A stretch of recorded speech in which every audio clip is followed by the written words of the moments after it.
Quem achou, diga amém. Glória a Deus. Diz a palavra de Deus. Ora, irmãos, não quero que ignoreis que nossos pais estiveram todos debaixo da nuvem, e todos passaram pelo mar, e todos foram batizados em Moisés, na nuvem e no mar, e todos comeram de um mesmo manjar espiritual, e beberam todos de uma mesma bebida espiritual, porque bebiam da pedra espiritual que os seguia, e a pedra era Cristo. Mas Deus não se agradou da maior parte deles, pelo que foram prostrados no deserto. E essas coisas foram-nos feitas em figura, para que não cobicemos as coisas más, como eles cobiçaram. Não vos façais, pois, idólatras, como alguns deles, conforme está escrito: o povo assentou-se a comer e a beber, e levantou-se para folgar. E não nos prostituamos, como alguns deles fizeram, e caíram num dia 23.000. E não tentemos a Cristo, como alguns deles também tentaram e pereceram pelas serpentes. Não murmureis, como também alguns deles murmuraram e pereceram pelo destruidor. Ora, tudo isso lhes sobreveio como figuras e estão escritas para aviso nosso, para quem já são chegados os fins dos séculos. Aquele, pois, que cuida estar em pé, olhe que não caia. Não veio sobre vós tentação, senão humana, mas fiel é Deus, que vos não deixará tentar acima do que podeis. Antes, com a tentação, dará também o escape, para que a possais suportar. Glória a Deus. Senhor Deus e Pai, o teu nome Jesus é santo, poderoso, justo e fiel. Te louvamos nesta manhã, agradecendo por teu Santo Espírito nos ter enviado até este lugar. Pai amado, somos poucos, apenas Pedro, Tiago e João, mas sabemos que onde estão estes reunidos, há a glória de Deus se resplandecendo, como não foi no Monte da Transfiguração. Pai amado, te pedimos que a tua palavra seja como uma espada cortante, mas que através deste ferimento venhamos a cicatrizar para darmos fruto para o teu nome. Em nome de Jesus, assim te pedimos, confiando que tu falarás conosco, como já tens falado. Em nome de Jesus, amém. Poder sentar. Glória a Jesus. Eu estive ontem no culto da Umadalco, e aí eu voltando, eu passei ali no 9 de julho e eu vi uma menina desviada lá. Eu descobri que ela estava desviada lá, né? Quando eu a vi, porque ela estava num negócio de brega funk. Aí quando eu estava orando de noite, o Senhor estava martelando esse versículo de 1 Coríntios 10 e 12, né? Aquele que tudo está em pé não caia, porque ela era uma bênção na igreja, ela foi batizada e tudo, mas acabou que estava ali no mundão, e no mundão com M maiúsculo, vamos dizer assim, né? Porque ela não só saiu da igreja, mas tomou parte no reino de Satanás. E aí essa palavra ela fala justamente sobre a nossa vigilância em estarmos atentos a que não caiamos, porque estamos de pé. Paulo vai usar o exemplo de Israel para nos apontar. Ele fala em 2 versículos, né, que essas coisas são como figura, ou seja, ele está dizendo que isso era um símbolo, eram imagens que nos serviriam de exemplo, como ele diz lá no versículo 11: tudo isto lhe sobreveio como figuras e estão escritas para aviso nosso. Ou seja, nós extraímos já uma primeira lição de que nós não podemos tomar exemplo da Escritura, da Bíblia, se nós não meditarmos na Escritura. Nós não podemos ter a habilidade que Paulo aqui expressou, usado pelo Espírito, de fazer um comparativo, trazer a história do povo de Israel na peregrinação do deserto e a gente colocar isso na vida devocional. Nós não podemos extrair lições da Bíblia sem que a Bíblia extraia de nós a nossa atenção, o nosso louvor, a nossa adoração, a nossa vida, porque a palavra de Deus, ela é fogo, ela é água, ela lava, ela purifica, ela incendeia, ela é importante para nós. Então Paulo ele conhecia a Bíblia, e por isso que ele menciona ela de maneira estratégica.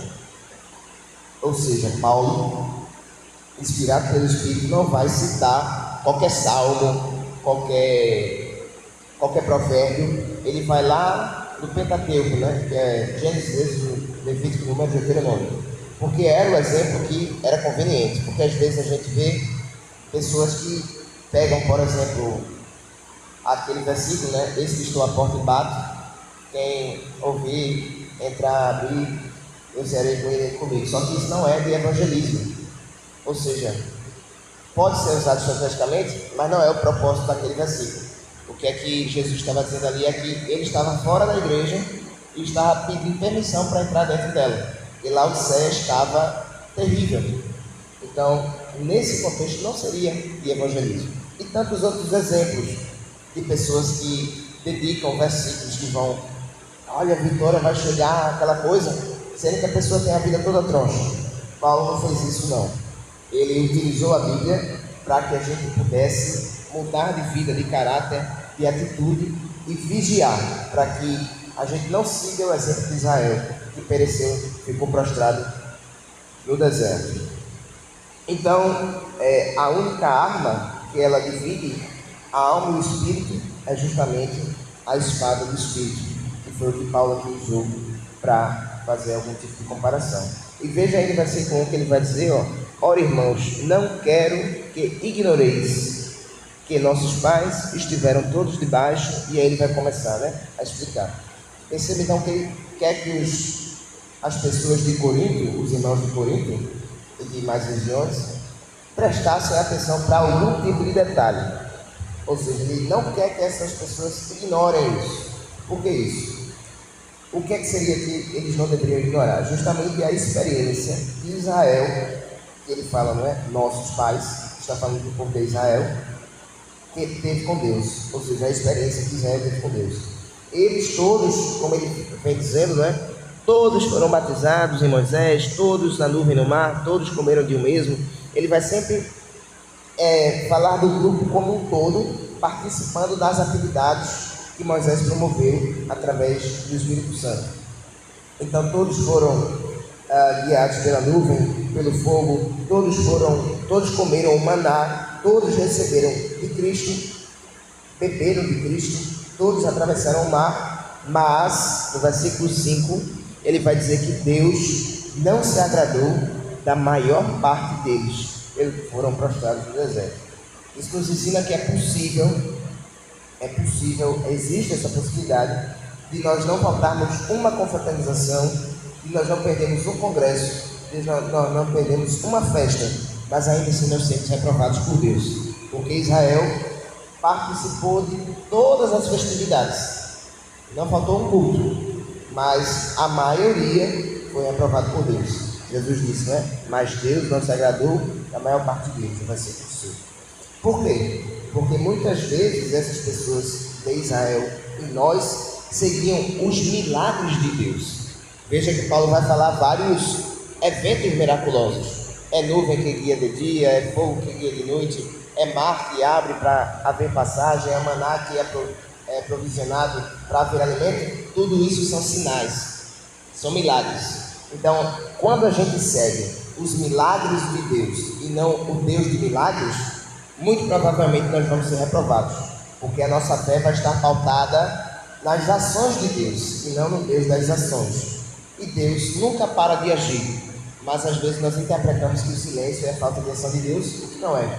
Então, se no momento de silêncio de Deus nós pensamos que Ele não está agindo, nós vamos largar a fé.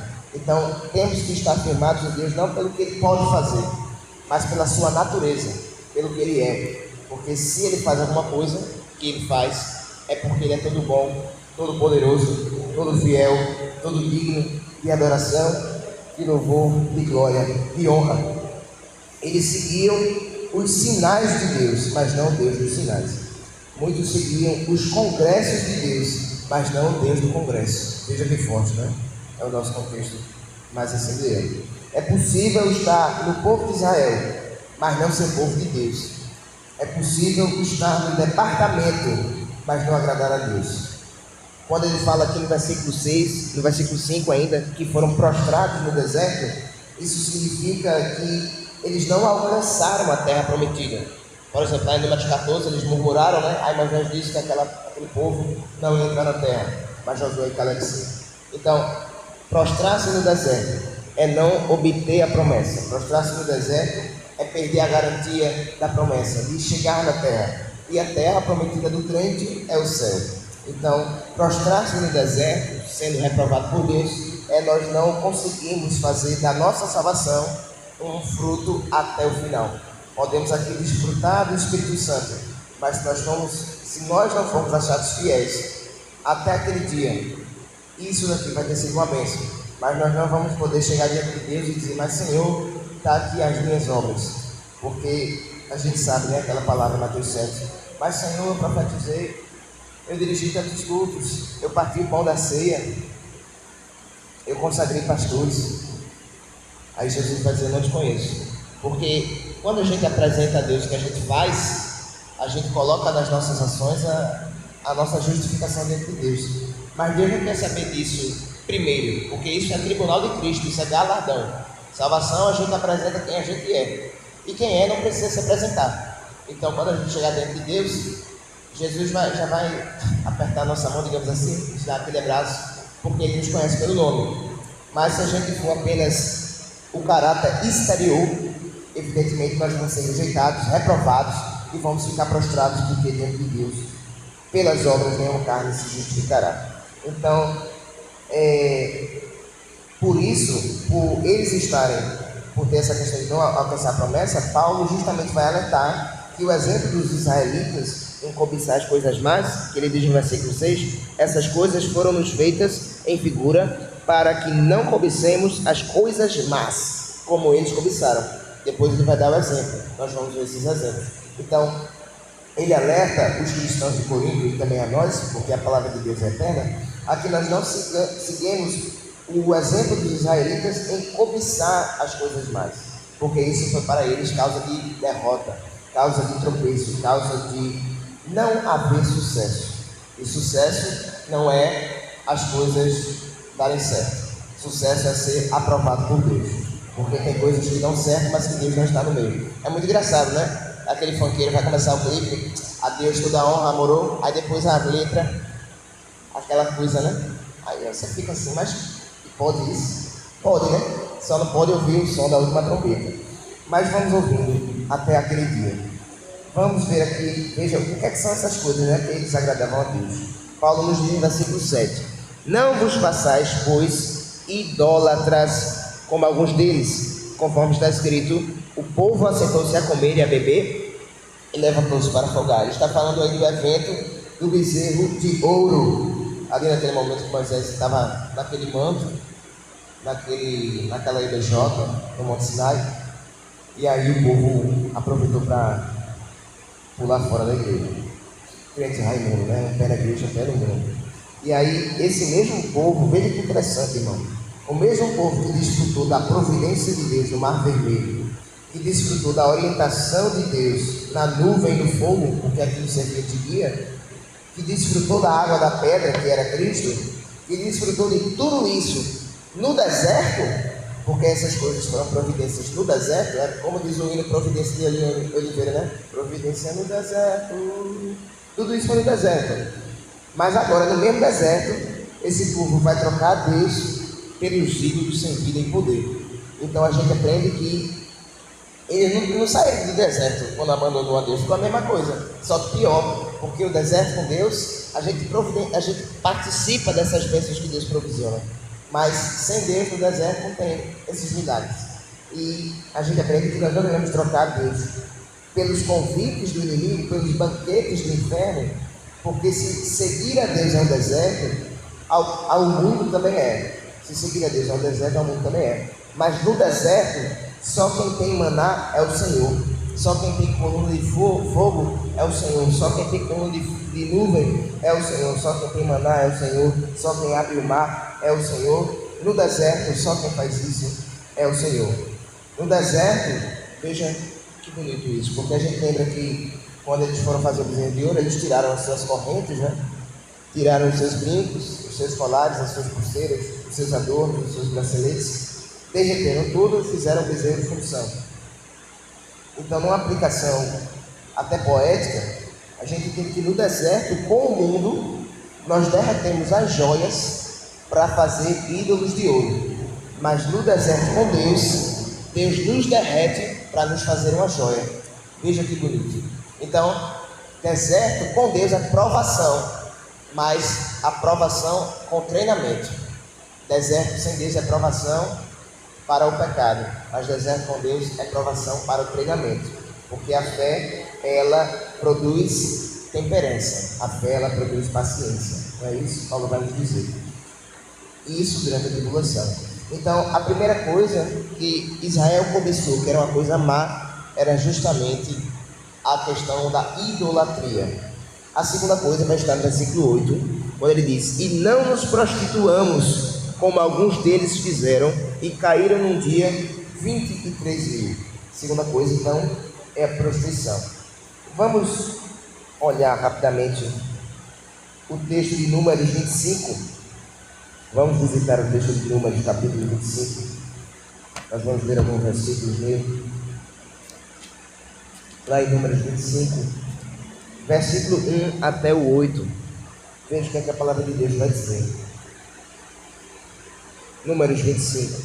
Israel deteve-se em Sitim, e o povo começou a prostituir-se com as filhas dos moabitas. Estas fizeram o quê? Convidaram o povo aos sacrifícios dos seus deuses, e o povo comeu e inclinou-se aos seus deuses. Pausa, vamos fazer uma pausa. Veja aí que tem um convite que convidou o povo através da influência que as moabitas exerceram. O povo aceitou e se terminou para se inclinar. É como diz o Salmo 1, né? Não anda segundo o conselho dos ímpios, não se detém no caminho dos pecadores, nem se assenta. Ou seja, é uma progressão. A gente não vai ouvir, a gente não vai se deter, a gente não vai parar para ouvir. Parar para ouvir ou ficar parado para terminar de ouvir. Mas aqui eles fizeram tudo isso. Não obedeceram o Salmo 1, que nem existia naquela época, eu creio. Mas eles então receberam a proposta, emitiram a resposta, e a resposta foi sim. E aí no versículo seguinte vamos ver que juntando-se, pois, Israel a Baal-peor, que era o Deus dos moabitas, a ira do Senhor se acendeu contra Israel. Disse o Senhor a Moisés: toma todos os cabeças do povo e enforca-os ao Senhor diante do sol, e o ardor da ira do Senhor se retirará de Israel. Então Moisés disse aos juízes de Israel: cada um mate os seus homens que se juntaram a Baal-peor. E eis que veio um homem dos filhos de Israel e trouxe a seus irmãos o midianita perante os olhos de Moisés e de toda a congregação dos filhos de Israel, chorando eles diante da tenda da congregação. Vendo isso, Finéias, filho de Eleazar, filho de Arão, o sacerdote, se levantou do meio da congregação e tomou uma lança na sua mão, e foi após o varão israelita até a tenda, e os atravessou a ambos, ao varão israelita e à mulher, pela sua barriga. Então a praga cessou de sobre os filhos de Israel. Veja que interessante. Por que a lança? É claro que naquele momento, se fosse varar a perna da pessoa, não ia ser muito eficaz. Tinha que ser um local de maior abrangência. Então tinha que ser na barriga. Mas tem um significado espiritual por trás, porque a nossa barriga, ela é um grande... Barriga que digo o nosso sistema aqui, né? É um grande sinal para dizer que a gente está com fome. E por isso que a gente faz jejum, para a gente matar a carne. Então essa lança, nós poderíamos dizer que é a lança da palavra, que perfurou os dois, né?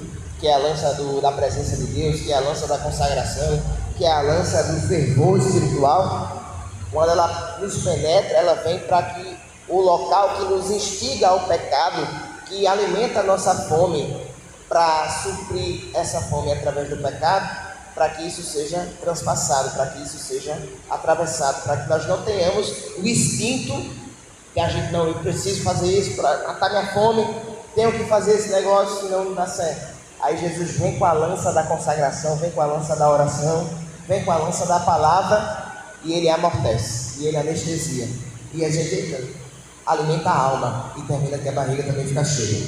É assim que Deus faz. Não é isso? Porque a palavra de Deus é mel, é leite, é pão, ele é alimento para nós. Veja então também que a lança de Jeová, ela vai furar. Ela tem que furar, porque se a gente ficar só admirando o brilho do ferro da ponta da lança, a gente vai ver, eita, que pregação bonita. Se a gente ficar só, meu Deus, que madeira de qualidade dessa lança, e paletó bonito, seria essa aplicação. Mas a lança de Deus existe para furar mesmo, porque ela vai furar, mas vai curar também.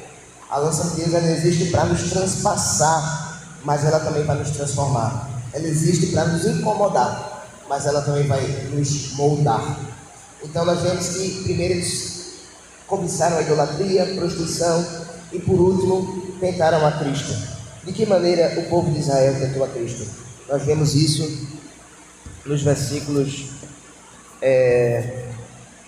9 ao 12. Veja o que diz a palavra. E 1 Coríntios 10. Não tentemos a Cristo, como alguns deles também tentaram e pereceram pelas serpentes. Eu vou me deter mais nesses versículos e depois a gente pula para o 12, mas o que tem aí já é o que nós temos aprendido. Agora vamos voltar para Números, mas desta vez no capítulo 21. Por favor, no capítulo 21 de Números. Porque, lembrando, Paulo sempre está mencionando, esse contexto de Israel. Vou ler de novo o versículo de Coríntios, enquanto os irmãos abrem. Não tentemos a Cristo, como alguns deles também tentaram e pereceram pelas serpentes. A gente sabe, irmãos, deixa aí aberto em Números, a gente sabe que Jesus Cristo, Ele é Deus, e Ele não passou a aparecer da metade da Bíblia para frente.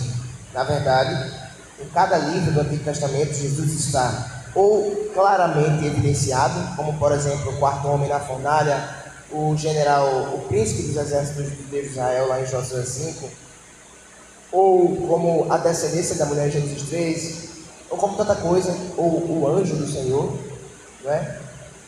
Ele sempre estava presente de uma maneira mais clara ou mais obscura.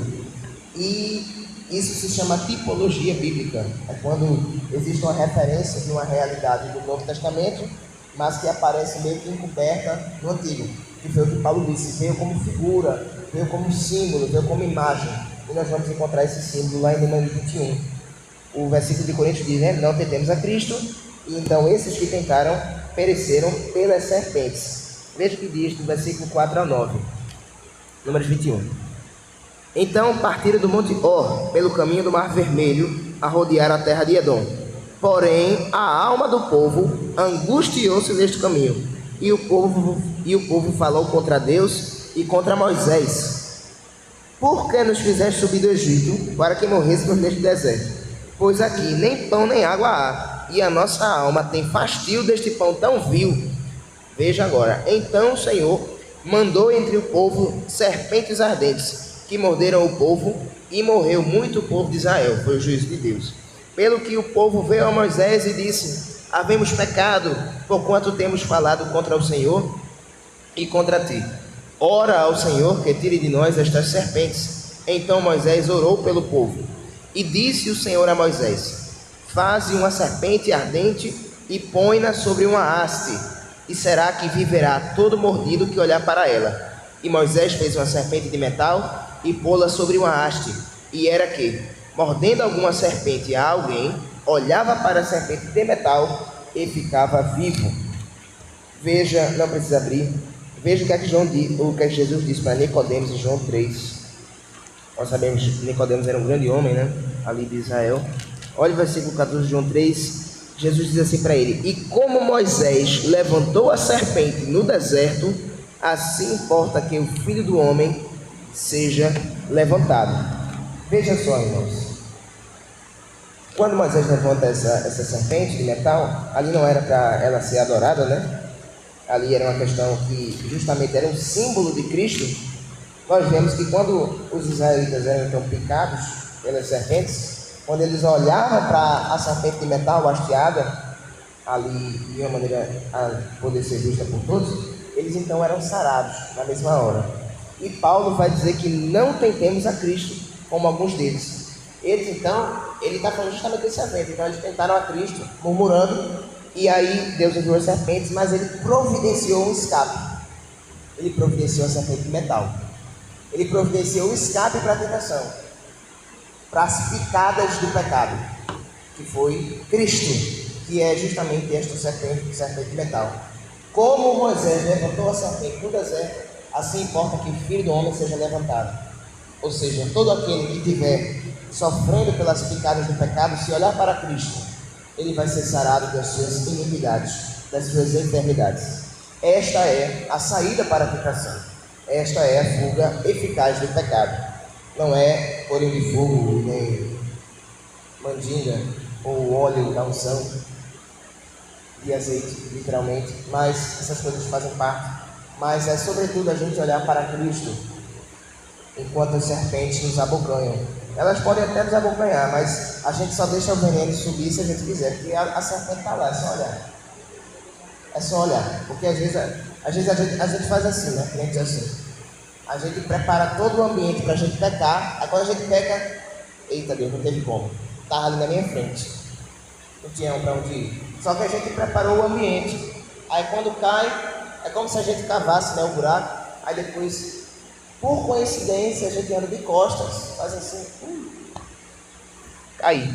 Mas isso é um pouco contraditório, porque a gente deixou o veneno subir porque a gente queria a sensação do veneno, mas o veneno uma hora mata. A gente pode até beber o veneno da cobra, mas se ela for direto, isso aí depois vai ter um efeito negativo, vai ter que ir para a UPA.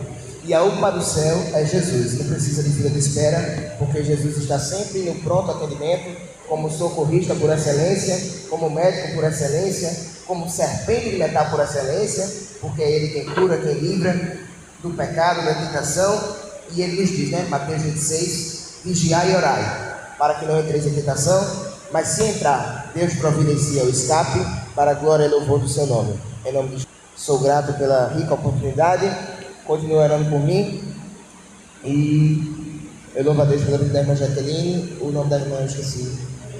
Oi? Neide, glória, eu tenho muito ruim com o nome. E ali é a bênção Isabela, glória, minha avó, meu irmão João Samuel. Grato a Deus, em nome de Jesus.